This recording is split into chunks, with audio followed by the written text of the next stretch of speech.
In the previous video, I've talked about regret, regretting, and reflecting on something, regretting mistakes or reflecting on of a mistake that we made.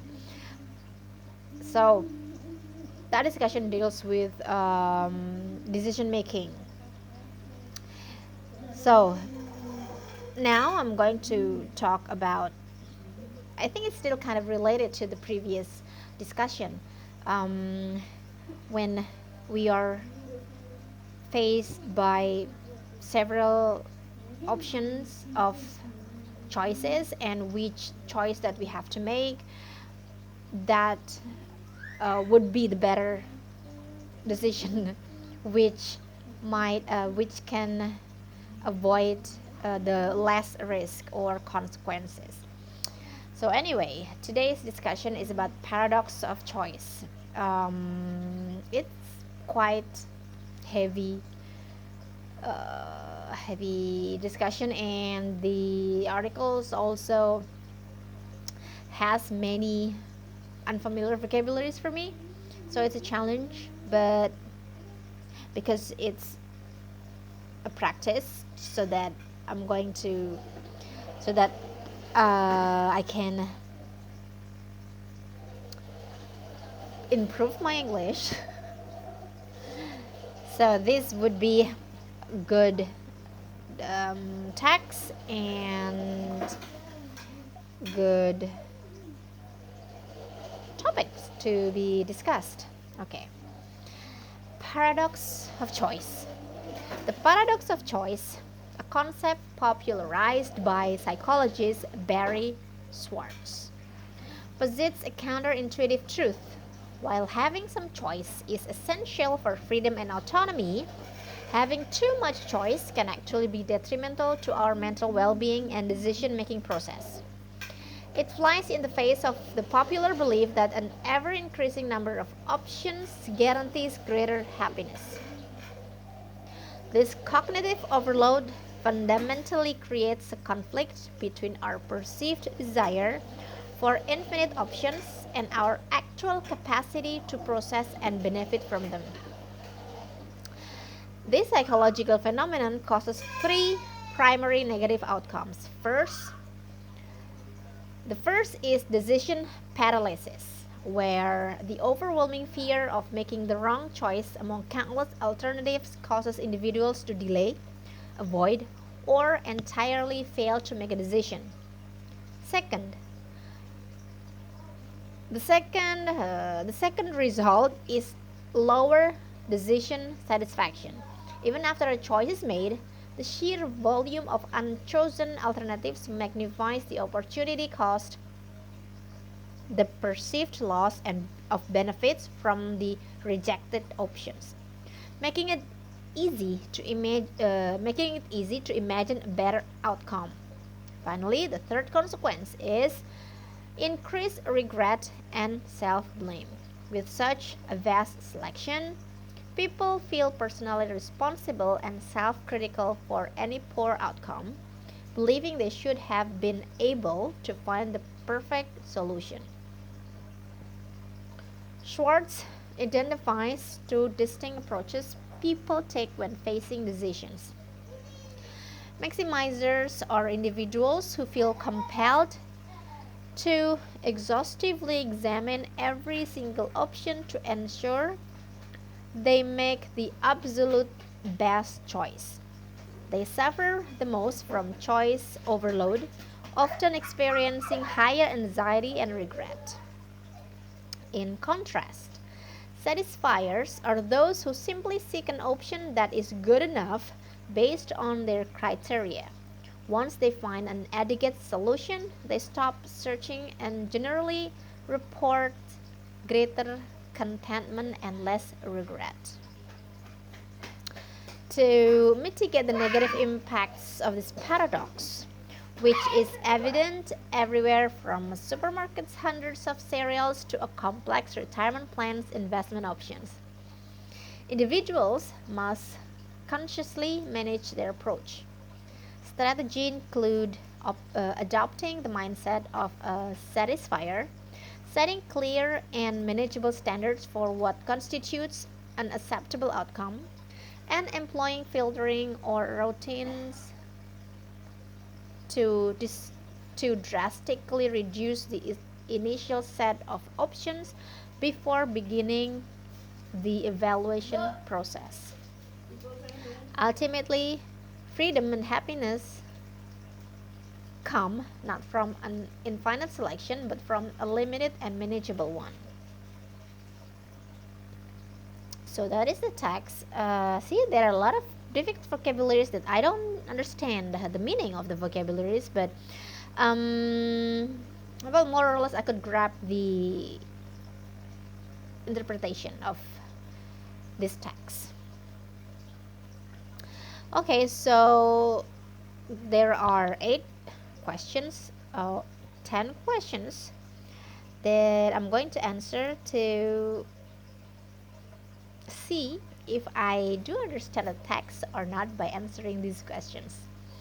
Number one, what does paradox of choice mean to you? The paradox of choice that, I don't know.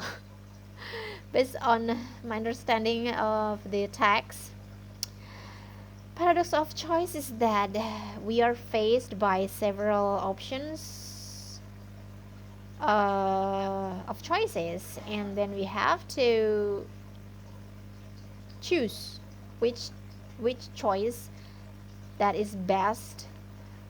But sometimes when we make or we decide to when we decide to do something, to make it one choice over others, we still are not satisfied by the outcome of the choice that we make, because we still think about the possibility that the other choices might give us yeah, that the other choice might give, or the result of other choices might give, something like that. All right, anyway, number 2, have you ever felt confused or stressed because of having too many choices? When was that? Yes. uh, I I think have been through this experience, this by like I have to I had to choose between several choices, and I didn't even know which was the best. So when I kind of face this thing, usually I will I will try to really list down the positive and negatives of every choice that is in front of me, and then um, because I realize that I'm still human and I can make many errors. So even though I try my best to really under to really try to understand every choice that in front of me, I will do the istikharah. So, for example, back then when I had to apply for some apply for a job, there are several places that I applied to. So I leave it to God. So yeah, I usually leave it to God. I will do istikhara at night and leave it to God. Let Him guide me and choose the best for me. Number 3, do you think having many options always make people happier? Why or why not? Uh, do you think having many options always makes people happier? Well, I don't think it's always, but in one case maybe we need several options, but in other case maybe we need just one single best option that we have to do, that we have to, that we have to choose. Why? Because not every not every problem can be solved by many options of ways. Um, right? Yeah, I think so. I don't know. Can I give an example for that? Nothing comes in mind. Nothing comes in my mind, but in my opinion, it doesn't. Many options doesn't always makes people happier, because again, it's not always many options doesn't always give us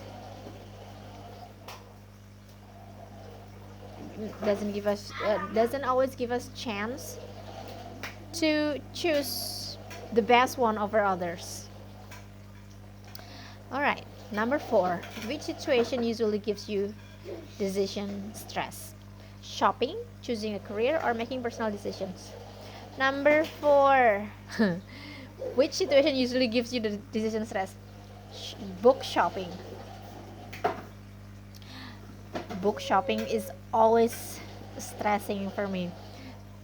um, I did went to book bazaar, if you know the big big bad wolf. So I usually prepare some amount of money, and then from home, I will I told myself that I have to choose the most the book that's going to be useful for me, the book that is going to provide me with information that I need. But then, because I have to face that many books, and all of them are, in my opinion, would be useful for me, so I get stressful. I don't know which one to choose, and eventually I just buy one or two instead of many, instead of spending those amount of money. Hmm? Oh yeah. Iya. Aku tadi ngeliat kereta kereta KAI Yogyakarta. Okay. Itu kan ada gerbongnya. Terus? Pulang lah. Okay. My son. And then next question.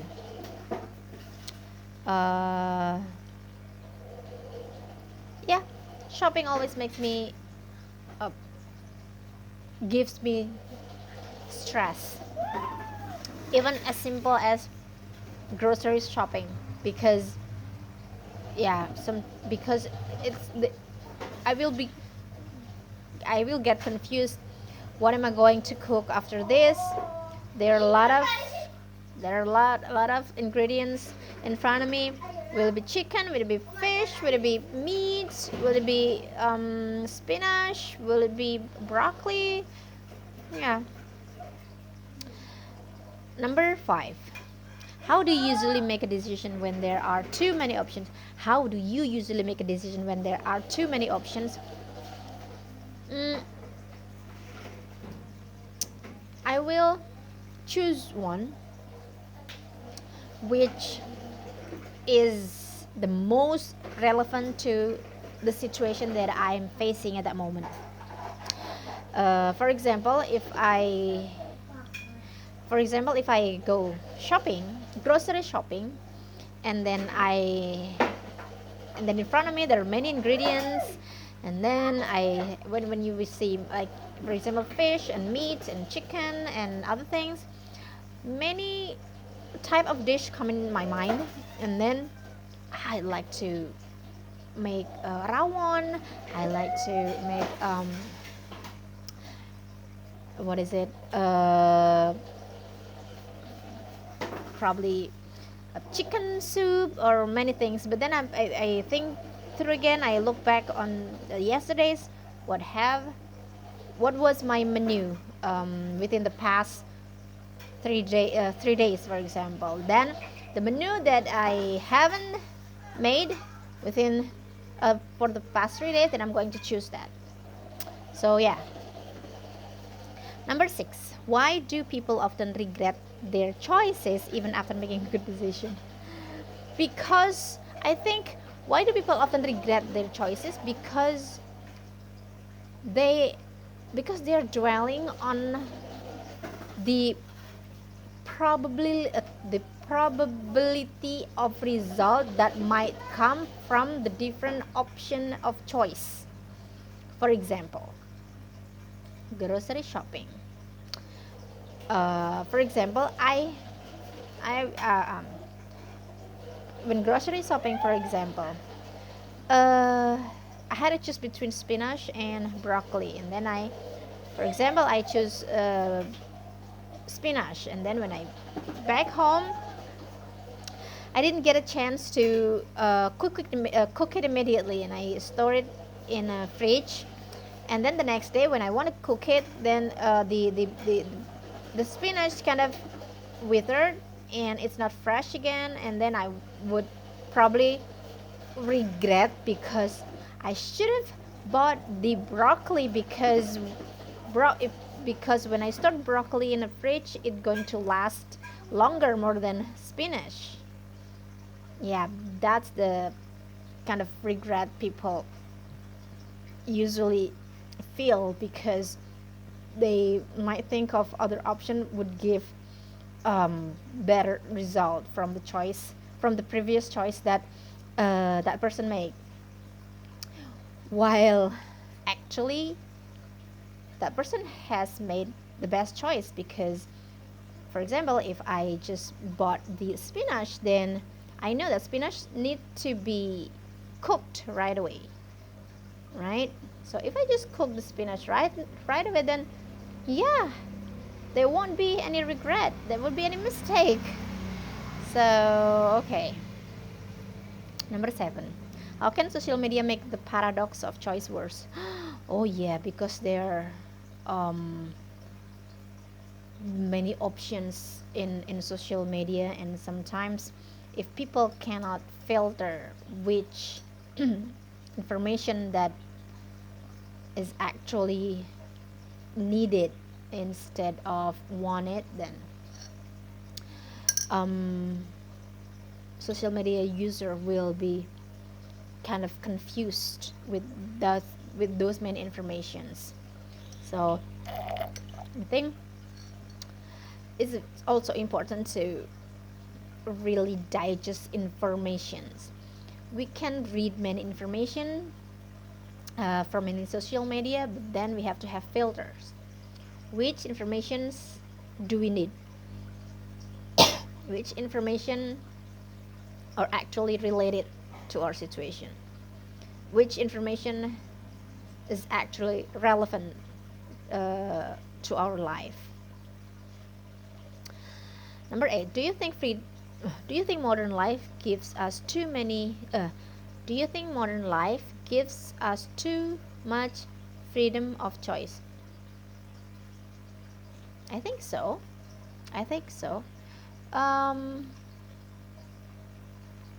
because with many with many technology technology we are given many tools, we are given many options. Again, we can choose as many tools that we want to choose that we want to use. For example, there are many AI generators. So which one do you want to choose based on your needs? And of course, it's going to make our life easier. Number 9, is it better to have few choices or many choices? Explain your opinion. For me, it's better to have few choices, because for me myself, I don't have to go through many choices, as many choices as is available. It's going to need many times. It's going to consume my energy to see, to understand every choice that is given to me. If there are 5 choices, it will be, let's say, if there are 5 choices, I'm going to need 5 hours to understand every uh, positive and negative impact, the advantage that can give me. Okay, but if I can a bit, but if I'm given, for example, 3 choices, then it would give me only 3 hours to understand the choices. So then it's going to give me less time, and it's going to consume less energy, and I'm going to make the decision faster. So me, I think it's better for me to have few choices. Number 10. What can we do to avoid feeling overwhelmed when faced with too many options? What can we do to avoid feeling overwhelmed? Yeah, by understanding our need.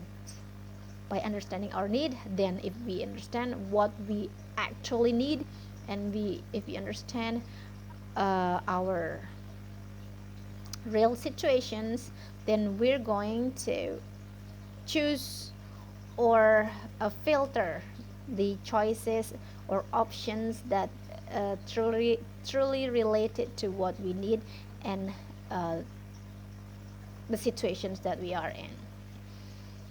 So yeah, and it's not easy to decide something, to make to choose an option, decide something. But over time, over time, I think people will learn. Um, Over time, people will learn how to make good, better decision. And related to the previous discussion about regret and reflection,